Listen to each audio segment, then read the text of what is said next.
hari ini kita kuliah tentang hospitality and tourism, tapi nanti ke minggu depan mulai di hari Selasa ya. Jadi permintaan. Jadi saya sebagai dosen pengampu, cuman saya juga sebagai GM di grup Marriott Internasional, jadi saya kuliahnya modelnya akan online ya.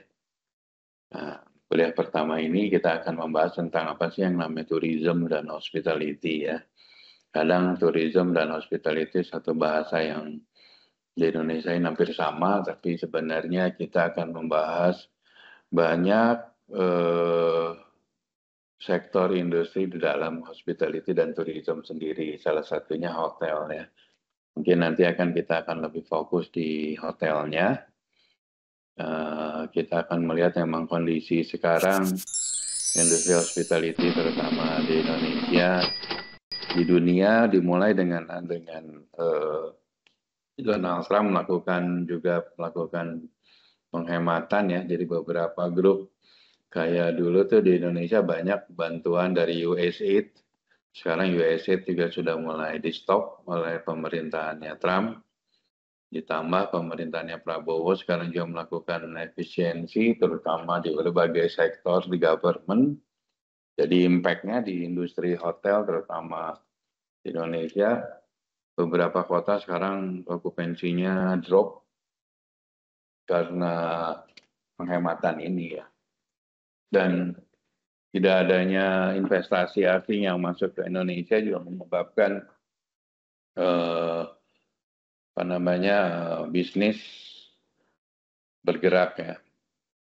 Nah, untuk hospitality mungkin masih Bali kalau saya lihat dari beberapa perbandingan kompetitor, Bali okupansinya masih bagus karena memang marketnya lebih banyak ke leisure ya. Tapi kota-kota yang seperti Jakarta, Surabaya, Bandung yang banyak menggunakan meeting-meeting dari government itu terasa impact-nya banyak cancellation dan banyak juga penurunan dari sisi okupansi, terutama meeting-meeting yang selama ini biasanya kementerian, dinas hampir praktis berhenti ya. Nah, sekarang dituntut para general manager hotel, industri-industri hospitality lainnya untuk kreatif untuk mencari market lain. Nah, cuman memang semuanya sepertinya wait and see ya. Korporasi juga corporate tidak terlalu banyak karena dia juga melihat kondisi ekonominya ya. Kalau ekonominya nggak bergerak, ya mungkin korporat juga banyak yang tidak melakukan pergerakan juga sama gitu ya. Ini PR bagi kita semua, terutama bagi orang-orang hospitality, khususnya hotel, restoran pasti imbas juga, MICE juga, meeting-meeting juga terbatas. Memang ini sama seperti kejadian waktu COVID ya, di mana kita harus melakukan beberapa plan. Salah satunya adalah kalau kita sebagai pelaku industri di hotel, kita melakukan saving energi ya, mulai dengan pengurangan daily worker mungkin ya. Terus karena okupansinya rendah ya kita harus bisa mengkondisikan juga mungkin beberapa floor kita tutup karena supaya tidak energi listriknya tinggi, maka kita hanya menjual beberapa floor yang dengan kondisi okupansi rendah ini kita di satu sisi cost-nya juga harus kita kontrol ya, terutama dari labor, juga dari kalau di rooms itu dari gas supply dan sebagainya gitu ya. Tourism secara umum mungkin adalah perjalanan untuk leisure, business purposes ya, kayak MICE gitu ya. Di tahun lalu Indonesia masih ranking di bawah Thailand ya. ASEAN tuh masih dikuasain oleh Thailand, Malaysia, Singapura, Indonesia. Memang dibutuhkan suatu gebrakan atau visi yang lebih fokus ya dari Kementerian Pariwisata terutama ya. Cuman melihat kondisi sekarang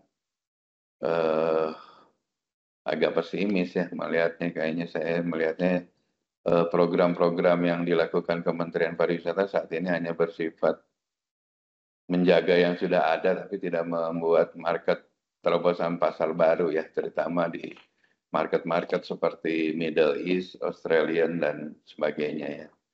Kalau kamu lihat di Bali, market masih dominasi ya market dari China dan Eropa. Eropa tidak terlalu banyak, Australia juga tidak terlalu banyak.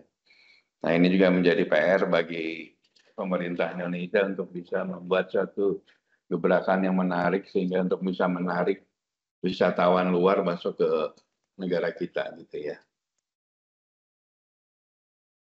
Dalam range industri hospitality ini kita akan berbicara secara gambar besarnya ya, selain hotel, restoran juga ya. Nah semua ini kan pengaruh dari juga ekonomi suatu negara atau suatu daerah ya. Kalau ekonominya bagus biasanya ya industri hotel, restoran juga ikut terdampak ya. Tapi kalau dengan seperti sekarang pengetatan ya pasti orang juga sudah mulai mengurangi konsumsi untuk meeting di hotel atau makan di restoran yang tadinya mungkin lebih sering setiap weekend, mungkin sekarang akan mungkin sebulan sekali atau sebagainya ya. Nah memang dituntut kemampuan di industri hotel atau hospitality ini adalah kemampuan kita lebih kreatif ya.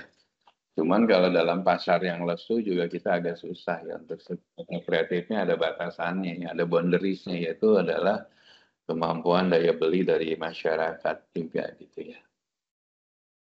Nah jadi nanti untuk ke depan mata kuliah selanjutnya saya akan lebih banyak berbicara tentang hotel bisnis, terus tentang bisnis hospitality secara umum di suatu negara, karena bisnis hotel itu dipengaruhi atau bisnis leisure dipengaruhi juga oleh berapa banyak trafficnya, airportnya seperti apa gitu. Kalau airportnya, airline-nya tidak terlalu ramai ya, bisnis hospitality-nya juga ya bisa terlihat nih tidak ramai gitu. Nah biasanya memang pengaruh-pengaruh dari ekonomi scale ya, dari jumlah pesawat, loading factor-nya, terus ekonominya, inflasinya seperti apa itu mempengaruhi di dalam dunia hospitality ya. Pertumbuhan hospitality sangat dituntut ya untuk, karena ini imbasnya sangat banyak ya. Kalau tourism misalnya hotel itu akan agentnya seperti apa, dari agent nanti turun ke pemandu wisatanya, UMKM yang melingkupinya, jadi vendor-vendor dari industri hospitality. Kalau tidak ada pertumbuhan atau pesawat yang masuk ke dalam daerah tersebut ya akan terjadi stagnasi ya. Nah, jadi untuk kuliah pertama ini saya akan cerita tentang gimana sih karir di hospitality ya. Kalau kamu kan udah masuk ke industri hospitality, dalam hal ini mungkin ke hotel atau restoran nanti ya, kamu ada karir path-nya, nanti kamu akan menjadi general manager. Seperti saya, karir path-nya dimulai dari mungkin dari bawah, dari staff, naik supervisor, naik ke manager level. Dari manajer mungkin kamu udah beda hotel, nanti pindah beberapa brand. Cuman saya saranin ya kalau kamu berkarir lebih baik di brand-brand yang besar ya, internasional ya, karena di situ kamu akan banyak belajar dan trainingnya akan dilengkapi oleh brand tersebut, sehingga kita akan banyak lebih diisi lah ibaratnya, di download gitu ya. Berbeda dengan kalau kita hotel di brand-brand lokal, malah kita banyak yang upload, kita banyak mengimplementasikan apa yang sudah diterima di brand-brand besar gitu ya. Jadi saran saya, kamu sekalian kalau mau traininglah di brand-brand besar ya, kayak Marriott atau Intercon, Accor, dan yang lain-lain ya. Karena di situ biasanya kita lebih banyak belajar ya. Saya juga memulai dari brand-brand besar, karena terlihat perbedaannya sangat signifikan ya. Kalau kita di brand besar itu, kita dikasih target sebulan berapa jam untuk training ya. Terus kita ada karir path-nya, dari sini kita akan posisinya naik supervisor jadi asmen jadi manajer dan selanjutnya ya. Oke, untuk kuliah pertama mungkin tidak terlalu banyak hari ini. Mungkin ada yang mau ditanya dari tim teman-teman yang mau nanya tentang industri hotel khususnya kali, mungkin ada yang mau tanya.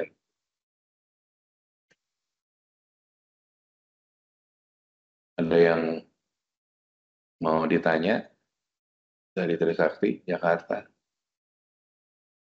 Ya kebetulan saat ini saya jadi GM di 4Point Makassar ya. Jadi saya tidak akan kuliahnya tidak akan tatap muka, semuanya akan online. Ada yang mau tanya? Kathleen? Yang lain? Bapak pernah nggak sih Pak berpikir buat jadi GM yang ada di hotel di Jakarta aja? Saya rencana mungkin sekitar Mei udah di Jakarta sih.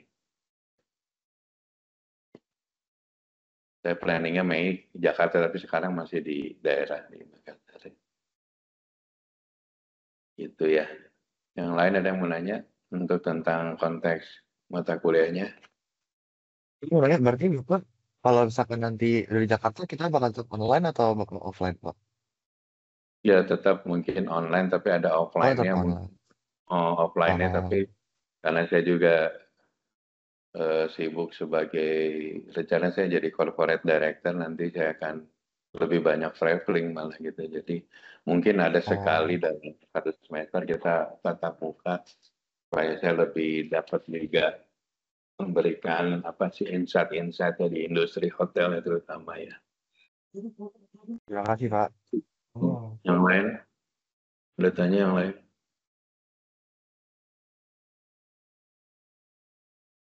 Oke, kalau nggak ada nanti mungkin modelnya dari ini video ini kan saya record, videonya akan saya share. Mulai minggu depan kita setiap hari Selasa jam yang sama ya. Cuman ya mohon maaf kadang-kadang kalau saya sebagai GM kadang-kadang juga tiba-tiba ada welcoming VIP dan sebagainya, mungkin waktunya agak lebih fleksibel ya. Itu saja, kalau ada yang ditanya saya akhiri, nanti materinya kita share ya. Thank you and see you next week ya. Terima kasih, Pak. Terima kasih Pak. Terima kasih, Pak.